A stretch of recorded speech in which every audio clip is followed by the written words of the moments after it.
Yeah, sorry, Beth. There's still nobody in the waiting room as well. I've just checked again. Afternoon, Neil. Hello, how are you? You okay? Yeah, all good, thanks. So, That'd be great. Thank you. how's Justin Tipuric looking after his bang against Georgia?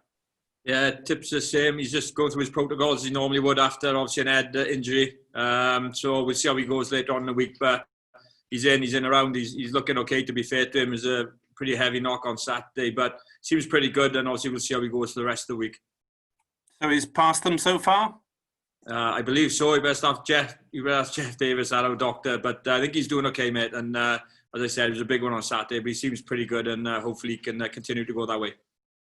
A blow with Ross Moriarty ruled out of contention, though. Yeah, it is a blow with Ross. When he came in, he was training pretty well initially, and obviously had picked up an injury in training.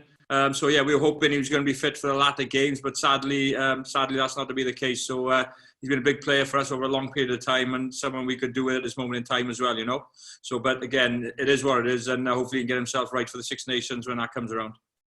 What about the other back row boys, Josh Navidi and Tulupe Falatau? How are they facing up? Yeah, they're good at the minute. They're back in full training. So, and again, it's just seeing how they go. They both trained obviously yesterday and today, this morning, and we'll see how we go. They go this afternoon, and then obviously it's up to Wayne then to see what he thinks later on in the week. Would it be a risk to stick Josh straight back in? Because a lot of people have commented about his qualities being missed in the last few weeks. Yeah, I don't think so. I think if Nabs is right, he's a fantastic player. We're lucky with the back row players we have. We're pretty blessed in that position, and Josh obviously fits into that. He's for me. I'd be brutally honest. I think he's a world-class player. I think he's the type of guy with minimal rugby can step up and play Test match football. So we'll see how he goes again. He's another one that we're keeping a close eye on, and again we'll have a look at that on Thursday. And to finish off the medical board, Liam Williams and Johnny McNichol both forced off at the weekend. What's the news on those two, please? Yeah, it's pretty much the same as the other guys. They're in and around. They're doing their bits and bobs and stuff and just trying to get themselves right for later on in the week. Liam's been in with us today and stuff and doing his normal stuff. Johnny's obviously, we just wait in. Maybe he'll take part this afternoon, which will be a positive. Looking at the Georgia performance and assessing selection against England, how far do you weight the performances, the positive performances against Georgia versus the performances against the other stronger nations? Because there are a lot of newer guys did put a case forward. Yeah, no doubt. We needed a win, that's for sure. There's no other option for us on Saturday but to win that game, and we did. It wasn't easy conditions against, pretty tough opponents, especially in them conditions. So a lot of the young kids, especially some of the new caps, stepped up and put their hand up and played very well. As to the performances prior to that, we've been disappointed. There's no argument about that. It's not the Wales team that we expect, and we're expecting to make sure we turn up and front up on Saturday, that's for sure. Because I think we made a lot of errors against Scotland, certainly in our first half, first 25 minutes. We did exactly the same against Ireland. We can't do that against England on Saturday. That's full stop. We just can't. But we need to turn up and make sure we're ready to go on Saturday and obviously play the game that we'd like to play, but minimise the errors that we made in the other couple of big games that we played already. But certainly the boys that played on Saturday certainly put their hand up, and we're very pleased with some of their performances. Obviously, you want to widen the pool of talent available to you in the medium term, but is it actually making life more difficult for you in terms of selection for the short term? Think of scrum half, for example, where there are 4 realistic contenders you could pick for the weekend. Yeah, I think that's good myself. The more strength and depth you have, the better.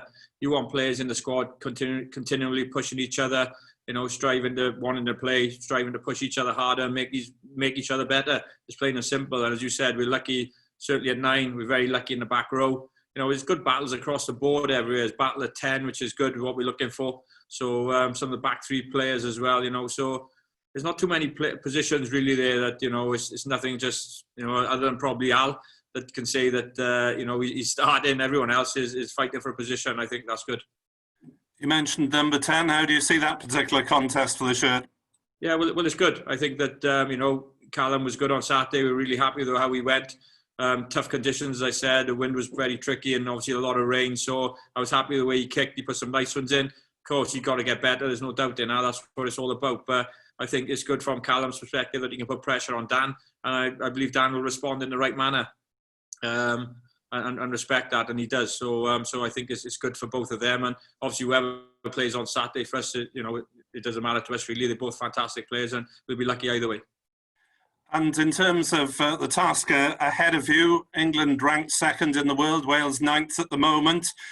Gwyn Jones's assessment is that Wales are miles behind as things stand. Do you have to agree with that on the performances so far in the autumn? Yeah. Well, Gwyn's obviously entitled to his opinion. I got no problem with that. So, and you would say that, wouldn't you, the way things have gone so far. England are very, very strong at this moment in time. The defence is incredible. Their work rate is incredible. They play a big kicking game. So there's a lot of things that we're going to have to deal with on Saturday, and we're going to have to do it pretty well. Otherwise, we could come unstuck on Saturday. There's no doubt in that. But, Wales-England games do throw up a lot of different things, and they have done in the past. So I'm hoping that, and I'd like to think we're going to be more than ready for Saturday and try and match and better England in a lot of areas on Saturday. We're certainly going to go about it that way anyway. And finally, from me, you mentioned England's defence. Do you have to select more adventurously in terms of your attack to get round that defence, which Eddie Jones seems to have been really concentrating on? Yeah, well, it's very difficult to get around that defence. I'm going to be brutally honest with you. They got a lot of pace as well out wide. So the reality is, when you play sides like England, there's only one way you can go, and that's forward. You got to hit, you got to meet them head on really, and play a smart game. As I said, the days of probably going around sides is it's not going to happen anymore. So look, they're a very, very good outfit. There's no doubt in that. I watched them against Ireland again on Saturday, and they're exceptional without the ball. They got some X-factor players when they do have the ball as well, as we've seen with Johnny Mays. Certainly his second try on Saturday. His first try is pretty good from a cross field, but his second try was exceptional. So, and they got players that can do that. So, look, it's stretched across the board. But as I say, and when I keep saying, I'd like to think we're going to be more than ready for Saturday. And it's a big performance in us, and I hope it's Saturday. Thank you, Neil. Thank you. Neil, it's Andrew McKenna from TalkSport. Is Parky Scarlets maybe Wales' biggest advantage this weekend? Just looking at it, obviously a lot of the England boys will have been to the Millennium Stadium and Principality Stadium many, many times, but obviously a lot fewer will have played at Parky Scarlets. I'm not too sure. Look, I'm going to be honest with you. Obviously, we can't play at the Principality because of, other reasons, and rightly so. But again, from our perspective, it's our home ground for this autumn series. Quite a few I know a couple of England boys would have played there, winners with Saracens and stuff like that. So again, it's a rugby pitch, isn't it? That's what it is. It's a stadium, it's a rugby pitch, and at the end of the day, it's a game of rugby. So sometimes home advantage and stuff like that can be a difference, but it's partly part of that. It's about crowds as well. So it's very difficult when there's no crowds in amongst the grounds as well. So I don't think it's going to be much of an advantage, I'll be brutally honest with you. I think it's two sides going to go at each other, and it's a game of rugby, as I said, and it's a big game of rugby. So I'd be very surprised if England are not going to be ready for us on Saturday, and vice versa. There's a phrase that's come into the game, the side that kicks the most wins. As a coach and a former player, do you agree with that? What do you make of it? It's definitely a stat that's out there. We've looked at that for quite a long period, and I did, under Warren as well. So that was a big area that we worked on and looked at. And we kicked more than Ireland and Scotland, but lost. So I don't know how you work that one out. But again, look, it is what it is, and I understand what Eddie's trying to do, and obviously he's got England playing very, very well at this moment in time. They're very strong throughout. As I said, defensively they're huge, and their kicking game is very good. You look at their back line, you've got Ben Youngs at 9, very good kicker, very smart rugby player. Owen, George Ford at 10, Owen playing at 12, both very talented and very smart rugby players, both very good kickers. Henry Slade, Elliot Daly. So, and that's without sort of Johnny May being more of an accomplished kicker, and Anthony Watson as well if he were to play. So look, they've got kickers across the board there, and they're blessed with a very good back line of attacking players that can do both. If you need to kick, they can. If they can attack, they can. So that's something we got to be very alive about on Saturday. And again, for me, it's I see it as a good way to play, and obviously they're very successful with it. So from what you're saying, is the number one key maybe when you're playing against a side like England, ball retention, because you'll have to work so hard to get it back from them? Yeah, I don't think England keep an awful lot of ball. They do on certain occasions, but they kick an awful lot of ball. So it's about playing in the right areas and being smart. And sometimes you got to get into an arm wrestle with them. And I'm sure that'll happen on Saturday on a couple of occasions. But again, it's all about territory. You know, if you can get in the right areas and get your attacking game going, that's what it's all about. And probably that's what we got to try and exert ourselves on them. And that's what they're going to try and do on us. And it's about us not letting them, and it's about them not letting us, basically. So again, there's going to be a little bit of that going on Saturday. There was a fair bit of that in the Six Nations game gone in March, and I thought we'd had a couple of decent outcomes, but then made some poor decisions towards the end of it, and the outcomes changed on us, and England won them outcomes. So, and that's something we've looked at a fair bit since then. But certainly, they've got more of a kicking game since the Six Nations as well, and their defence has certainly improved again if it possibly can. Cheers, Neil. No worries, thank you. Hi Neil, Will here. With the way that Wales have been going and England have been going over the last, since lockdown, would you view this, if you were to win, as a shock victory?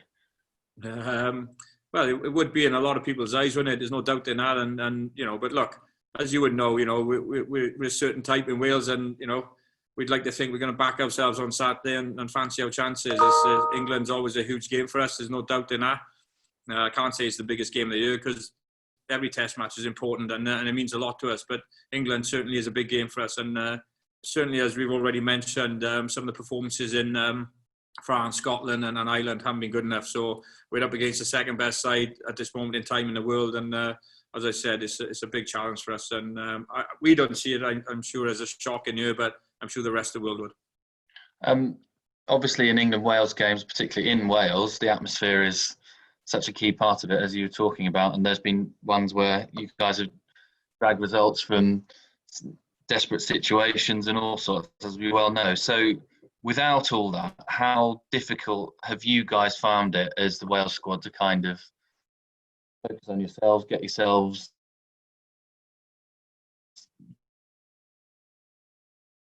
Can't hear him, Luke. Will, your question ended halfway through it then?